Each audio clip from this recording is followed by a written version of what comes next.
Hi everyone, today we are going to go through how you go about filling in your inventory and sales information as a reseller so you can keep track of your inventory and sales metrics, especially when you cross-list and sell across platforms. So what you can start here is you can see there's a few columns of SKU, status, purchase from, storage location, purchase date, category, subcategory, etc. To expand headers here, you can just drag to this little column here until you see this arrow and drag it across. Now what we'll start want to do is if you have SKU, you can track SKU number here, or you can just continue the numbering system. You can list your status. So for example, right now, if I just purchase items, then I can list it as unlisted, track where I purchased the items from, because there are different dashboards that will then showcase, where you source most from, which ones are most profitable, etc. Your storage location. Then for purchase date in Google Sheets, you can just double click and you can then find the dates in category, select the category that you want, the item, and you type in the brand and the item description.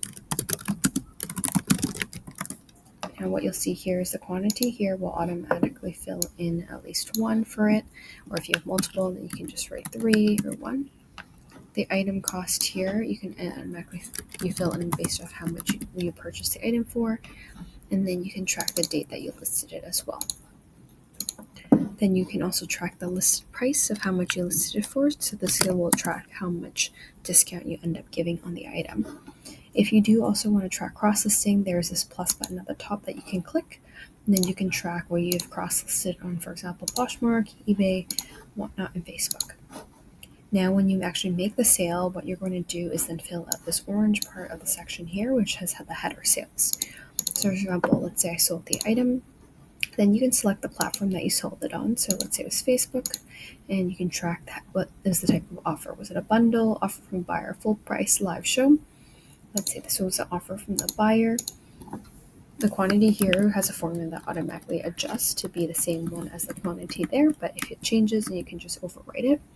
Then you can input the sold price. So this is to track the difference between the discount that's given.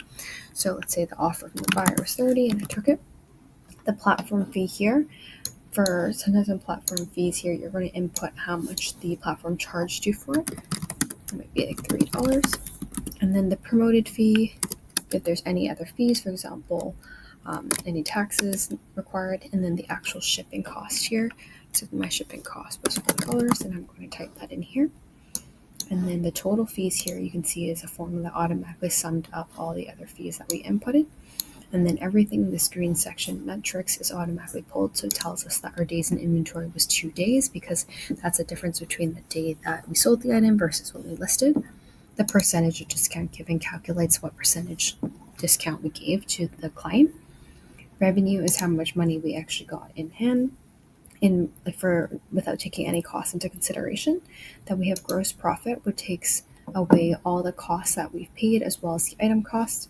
And then we have the margin as well as the return on investment. So that's how you go about filling in the inventory and sales tracker tab.